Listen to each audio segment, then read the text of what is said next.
Stepsister sabotaged my career, then wanted me as her bridesmaid. I said no and revealed years of her manipulation. Now she's arrested and I'm starting a new life. I, 29F, have had a complicated relationship with my stepsister Chloe, 31F, ever since our parents got married when I was 15 and she was 17. Our families came together after both of our mothers passed away from cancer within a year of each other. My dad and her dad had met at a support group for widowers with children. They bonded over their shared experiences and eventually fell in love. At first, I was excited about the idea of having a big sister. I'd always been an only child and had often wished for a sibling. When our dads told us they were getting married, I imagined all the things Chloe and I could do together: shopping trips, late-night talks, sharing clothes, and giving each other advice about boys. However, Chloe didn't share my enthusiasm. From the day our parents announced their engagement, she made it clear that she wasn't interested in having a little sister. She was cold and dismissive towards me, often making snide comments about my appearance or interests. I remember the first time I tried to hang out in her room. I knocked on her door, holding a bowl of popcorn and some nail polish, hoping we could have a girls' night. Chloe opened the door, looked at me with disdain, and said, "I don't need a charity case for a sister. Go away." Despite her attitude, I kept trying to bond with her. I thought maybe she just needed time to warm up to the idea of our new family. I invited her to hang out, offered to help her with schoolwork, and even defended her when other kids at school were mean to her. There was this one time when I overheard some girls in the cafeteria making fun of Chloe's acne. I stood up for her, telling them to back off. Later, when I told Chloe about it, hoping she'd appreciate my support, she just rolled her eyes and said, "I don't need you fighting my battles. Stay out of my business." Things got worse when we both ended up attending the same college. I had always planned on going to State University because it had an excellent marketing program. Chloe had initially talked about going to an out-of-state school, but at the last minute, she decided to attend State University too. I was thrilled at first, thinking this might be our chance to finally become close. But Chloe seemed to view my presence as an intrusion. She spread rumors about me to her friends, telling them I was clingy and desperate for attention. She excluded me from social events, even when we had mutual friends. Once, I found out that she had told everyone at a party that I had a contagious skin condition, just to make sure I wouldn't be invited. But the worst was when she tried to sabotage my grades. We ended up in the same Marketing 101 class during our freshman year. Chloe told me the wrong date for a major project deadline, causing me to submit it late. I nearly failed the class because of that. When I confronted her, she just laughed and said, "Oops, my bad. You should really keep better track of your own assignments." After graduation, I was relieved to put some distance between us. I moved to a different city and landed a job at a prestigious marketing firm called Thompson & Brooks. For the first time in years, I felt like I could breathe without Chloe's negativity looming over me. We only saw each other at family gatherings, where we maintained a polite but distant relationship. I threw myself into my work, determined to build a successful career. I stayed late at the office, volunteered for challenging projects, and consistently exceeded my targets. My boss, Sarah, took notice of my hard work and started mentoring me. She told me I had real potential in the industry. Fast forward to last year. I had been working hard at Thompson & Brooks for 5 years and was up for a major promotion to senior marketing manager. It would have been a huge step forward in my career, with a significant pay raise and the chance to lead my own team. I had been preparing for months, putting together a comprehensive presentation of my achievements and future plans for the company. The week before the final decision was to be made, Thompson & Brooks hosted its annual charity gala. It was a big event, with clients, partners, and executives from other companies all in attendance. To my surprise, Chloe showed up as the date of one of our senior executives, Derek, 45M. I tried to avoid her, focusing on networking with potential clients instead. But she cornered me at the bar later in the evening. She was overly friendly, insisting we catch up. "Come on, sis," she said, ordering us both drinks. "We never talk anymore. Tell me all about what you've been up to." After a few drinks, she started asking probing questions about my work and the upcoming promotion. "So, what's this big project you're working on?" she asked. "It must be pretty important if you're up for a promotion." Naive me, thinking she was finally taking an interest in my life, shared some details about the new marketing campaign I was developing for our biggest client. The next day, I was called into a meeting with HR. They informed me that someone had reported me for sharing confidential company information at the gala. I was shocked and tried to explain that I had only spoken to my stepsister, but they said the report came from a senior executive. I realized with horror that Chloe must have told Derek about our conversation, twisting my words to make it seem like I was leaking sensitive information. I was put on probation and the promotion went to someone else. When I confronted Chloe about it, she feigned innocence, saying she had no idea what I was talking about. But the smug look on her face told me everything I needed to know. Maybe you should be more careful about what you say at company events, she said with a smirk. You never know who might be listening. The next few months were incredibly difficult. I felt like I was walking on eggshells at work, worried that any mistake might lead to me losing my job entirely. My confidence was shaken, and I started second-guessing every decision I made. The colleague who got the promotion instead of me, Tom, was nice about it, but I couldn't help feeling resentful every time I saw him leading meetings or presenting to clients. Now, 6 months later, Chloe is engaged to Derek and has asked me to be one of her bridesmaids. She called me up out of the blue, acting as if nothing had ever happened between us. I know we've had our differences, she said, but I want us to start fresh. Being your bridesmaid would mean so much to me. I was stunned by her audacity. How could she possibly think I'd want to be part of her wedding after everything she'd done? But Chloe didn't wait for my response. She'd already told our parents about her wonderful idea, and they were thrilled. Mom called me right after, gushing about how this was finally our chance to be a real family. Dad chimed in, saying how proud he was that we were putting the past behind us. It was clear they had no idea about what had really happened at the gala or throughout our lives. I told Chloe and our parents that I won't be a bridesmaid. They're all upset with me, saying I'm being petty and ruining Chloe's special day. My dad even suggested I should be grateful to Chloe for introducing me to such important people in my industry. This could be great for your career, he said, completely oblivious to the fact that Chloe had nearly ruined my career just months ago. Chloe has been playing the victim, telling everyone how hurt she is by my refusal. She's been posting on social media about the importance of family and forgiving past mistakes, clearly trying to make me look bad. I'm standing firm in my decision, but the constant pressure from family is starting to wear me down. Am I the asshole for refusing to be her bridesmaid? Should I just suck it up for the sake of family peace? Update 1. It's been about a month since my last post, and a lot has happened. First, I want to thank everyone for their supportive comments. You all gave me the courage to stand my ground. After my refusal to be a bridesmaid, things got tense in the family. Chloe started a smear campaign, telling everyone that I was jealous of her relationship with Derek and her upcoming wedding. She even went as far as to suggest that I had a crush on Derek and was upset that he chose her instead of me. It was ridiculous, but some family members actually believed her. Aunt Lisa, who had always favored Chloe, called me to express her disappointment. I thought you were more mature than this, she said. Chloe is extending an olive branch, and you're throwing it back in her face. I tried to explain my side of the story, but she wasn't interested in listening. Even my best friend from college, Emma, who knew about my history with Chloe, suggested that maybe I should reconsider. It's just one day, she said. Maybe this is Chloe's way of trying to make amends. I felt like I was going crazy. Was I really the one in the wrong here? But then I remembered all the times Chloe had hurt me, all the opportunities she tried to take away from me. I decided it was time to set the record straight. I spent a whole weekend compiling evidence of Chloe's behavior over the years. I dug up old emails, text messages, and even some journal entries from high school. I wrote a detailed email to our parents, explaining everything that had happened between Chloe and me over the years, including the incident at the gala. I included screenshots of messages and emails that supported my side of the story. It was hard to write, bringing up a lot of painful memories, but I knew it needed to be done. To my surprise, my stepmom reached out to me privately the very next day. She revealed that she had always suspected Chloe wasn't being truthful about our relationship, but she never had concrete proof. She told me about times when she'd overheard Chloe making snide comments about me, or noticed how Chloe would suddenly change her behavior when adults were around. I should have said something sooner, she admitted.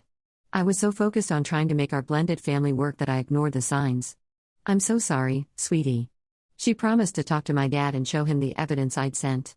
A few days later, my dad called. He was initially defensive, insisting that I must be exaggerating or misinterpreting things. Chloe's always been a bit rough around the edges, he said, but she's not malicious. But as we talked, and I shared more specific examples of Chloe's behavior, he began to understand the extent of what had been happening. By the end of the call, he was in tears. I had no idea, he kept saying. I've let you down so badly. I should have protected you. He admitted that he had been blind to Chloe's faults because he wanted so badly for us to be a happy blended family. He convinced himself that any issues between us were just normal sibling rivalry. As for Chloe, she didn't take the exposure of her actions well. When confronted by our parents, she threw a massive tantrum. She accused them of always loving me more, of never giving her a chance. You're all ganging up on me, she yelled. "You're trying to ruin my life just like she is." She even threatened to cancel the wedding if they didn't force me to be a bridesmaid. "If she's not in the wedding, then none of you are invited," she declared. It was like watching a toddler throw a fit, except this toddler was a 31-year-old woman. Her reaction only served to prove my point. Our parents stood firm, telling her that she needed to apologize and make amends if she wanted their support for the wedding. Chloe stormed out, saying she didn't need any of us. The family is pretty divided now. Some relatives think I should have kept quiet for the sake of family harmony. Aunt Lisa called again, this time to berate me for airing our dirty laundry and tearing the family apart. Uncle Mike, on the other hand, reached out to apologize for all the times he dismissed my complaints about Chloe as sisterly squabbles. My cousins are split too. Cousin Rachel, who had always been close to Chloe, unfriended me on social media and sent me a nasty message about being a jealous, spiteful bitch. But cousin Tom, who apparently had his own issues with Chloe in the past, called to offer his support and share his own experiences. As for me, I'm feeling a mix of relief and anxiety. It's like a weight has been lifted off my shoulders now that the truth is out, but I'm worried about the long-term consequences for our family. Will we ever be able to have a normal family gathering again? Or will every holiday from now on be tense and awkward? I'm also nervous about potential professional repercussions, given Chloe's relationship with Derek. Even though I know I didn't do anything wrong, I worry that this situation might somehow come back to bite me at work. What if Derek decides to retaliate on Chloe's behalf? I've started looking for new job opportunities, just in case. I'm determined not to let Chloe's actions define my career. It's scary to think about starting over somewhere new, especially after working so hard to build my reputation at Thompson & Brooks. But it's also exciting to think about what new opportunities might be out there. Through all of this, I've been leaning heavily on my friend Emma for support. She felt terrible for initially suggesting I go along with being a bridesmaid and has been making up for it by being an amazing listener and supporter. She's even been helping me update my resume and practice for potential job interviews. As stressful as this whole situation has been, I feel like I'm finally standing up for myself after years of letting Chloe walk all over me. It's empowering, but also terrifying. I know there will be more fallout to deal with, but for the first time in a long time, I feel like I'm taking control of my own story. Update 2. It's been 2 months since my last update, and the situation has taken some unexpected turns. First, the professional fallout. About a week after my last post, I was called into a meeting with the CEO and head of HR at Thompson & Brooks. My heart was pounding as I walked in, sure I was about to be fired. Instead, they apologized to me. Apparently, Derek had come clean about the whole situation. He admitted that Chloe had manipulated him into reporting me, twisting my words and adding her own fabrications. He also confessed that he had been feeling guilty ever since, especially after learning more about Chloe's true nature. Derek explained that Chloe had told him I was intentionally leaking information to a competitor, hoping to sabotage a big deal. He realized the truth when he overheard Chloe bragging to a friend about how she had put me in my place. The company offered to reinstate me to my previous position and compensate me for the lost promotion opportunity. They even suggested creating a new position for me that would be a step above the promotion I had originally been up for. While I appreciated the gesture, I realized I no longer felt comfortable working there. Too much had happened. The idea of continuing to work alongside people who had doubted me, even if they now knew the truth, felt wrong. So, I negotiated a generous severance package instead. It was a difficult decision. I had invested 5 years of my life into Thompson & Brooks, and walking away felt like giving up. But I also knew that staying would mean always wondering if people were talking about me behind my back, always feeling like I had something to prove. On the family front, things have been chaotic. Chloe's wedding has been postponed indefinitely. It turns out that Derek broke off the engagement after discovering the extent of her manipulative behavior. This sent Chloe into a spiral. She showed up at our parents' house in the middle of the night, crying and demanding they take her side. When they refused, she started making threats. She said she would tell everyone that our dad had been abusive to her as a teenager if they didn't cut me off. It was a blatant lie, but she was desperate. Our parents were shocked but stood their ground. They told her she needed professional help and that they wouldn't enable her behavior anymore. Dad even said, "Chloe, I love you, but I won't let you hurt this family anymore. You need help, and we're here to support you in getting it, but we won't be manipulated." Chloe didn't take this well. She stormed out and we didn't hear from her for weeks. Then, last weekend, we got a call from the police. Chloe had been arrested for trying to break into Derek's apartment. She was clearly not in a good mental state. The police report said she was found outside Derek's building, screaming and throwing rocks at his window. When they tried to calm her down, she became combative and had to be restrained. It was a far cry from the polished, put-together image she had always tried to maintain. Our parents are devastated. They're trying to get Chloe into a rehabilitation program, but she's refusing any help. The whole situation has brought up a lot of questions about Chloe's past behavior and whether there were signs we all missed. Dad has been doing a lot of soul-searching. He's been looking back at incidents from our childhood, wondering if he should have intervened more. He told me about times when Chloe would have explosive tantrums as a child, or how she would manipulate situations to get her way. He had always chalked it up to normal childhood behavior, but now he's questioning everything. As for me, I'm focusing on moving forward. I've accepted a job offer at a smaller marketing firm in a different city. It's a lateral move in terms of position, but the company has a great reputation for fostering a positive work environment. I'll be moving next month. It's bittersweet. I'm excited for the fresh start, but sad that it took all of this for my family to finally see the truth. I'm also nervous about starting over in a new city. I've lived here since college, and the idea of leaving my friends and familiar places is daunting. I'm also going to start therapy to work through everything that's happened. I realize that Chloe's behavior has affected me more deeply than I wanted to admit. I find myself second-guessing my relationships, wondering if people really like me or if they're just pretending like Chloe did for so long. My friend Emma has been incredibly supportive through all of this. She's even offered to help me move and get settled in my new city. It's made me realize how important it is to have genuine, supportive people in your life. As for the extended family, things are still tense. Aunt Lisa still isn't speaking to me, but Uncle Mike and Cousin Tom have been checking in regularly. It's strange how this situation has both divided and united different parts of the family. I'm trying to stay positive and focus on the future, but it's hard not to feel a mix of anger and sadness about everything that's happened. I hope that with time and distance, I'll be able to heal and move on. Update 3. It's been 6 months since my last update, and I'm writing this from my new apartment in my new city. The move has been incredibly positive for me. My new job at Market Mind Innovations is challenging but rewarding, and I've made some great friends already. The company culture here is so different from Thompson & Brooks. There's a real emphasis on collaboration and work-life balance. My new boss, Alex, is supportive and always open to new ideas. I've already led a successful campaign for a local nonprofit, which has boosted my confidence tremendously. As for the family situation, things have settled into a new normal, though it's far from perfect. Chloe eventually agreed to enter a rehabilitation program after her arrest. She's been there for about 4 months now. Our parents visit her regularly and say she's making progress, but I've chosen to keep my distance. The therapist I've been seeing, Dr. Martinez, has helped me realize that I don't owe Chloe a relationship, even if she does get better. We've been working on setting healthy boundaries and processing the years of emotional manipulation I endured. Derek reached out to me to apologize again. He offered to help me find a new job, but I declined. I appreciated the gesture, but I wanted to succeed on my own merits. We ended the conversation on good terms, and I felt like I had finally gotten closure on that chapter of my life. My relationship with my parents has improved significantly. They've been making a real effort to support me and respect my boundaries. Dad and I have had some deep conversations about why he was so blind to Chloe's behavior for so long. It's been painful but healing. Mom, my stepmom, but I've started calling her mom now, has been amazing through all of this. She's been sending care packages to my new place and always checks in to see how I'm doing. We've actually grown closer through this whole ordeal.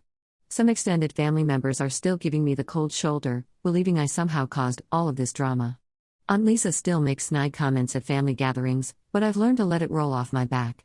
The people who matter know the truth, and that's enough for me. I've started dating someone new, a kind and understanding guy named Jake, who I met at a local community garden. It's early days, but it feels good to be with someone who respects me and my experiences. He knows my whole story and has been incredibly supportive. My friend Emma visits regularly, and we've been exploring my new city together. Having her support has made the transition so much easier. I'm also making new friends here, joining a book club and a hiking group. Work is going well. I recently got praise for a presentation I gave to a big client. It reminded me of the promotion I lost back at Thompson & Brooks, but instead of feeling bitter, I felt proud of how far I've come. Looking back, I can hardly believe how much has changed in a year. While I wouldn't wish this experience on anyone, I'm grateful for the growth and self-discovery it has led to. I'm excited to see what the future holds, and for the first time in a long time, I feel truly free from Chloe's shadow.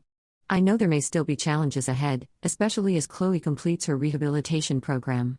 But I feel equipped to handle whatever comes my way. I'm no longer the person who let herself be manipulated and pushed around. I'm stronger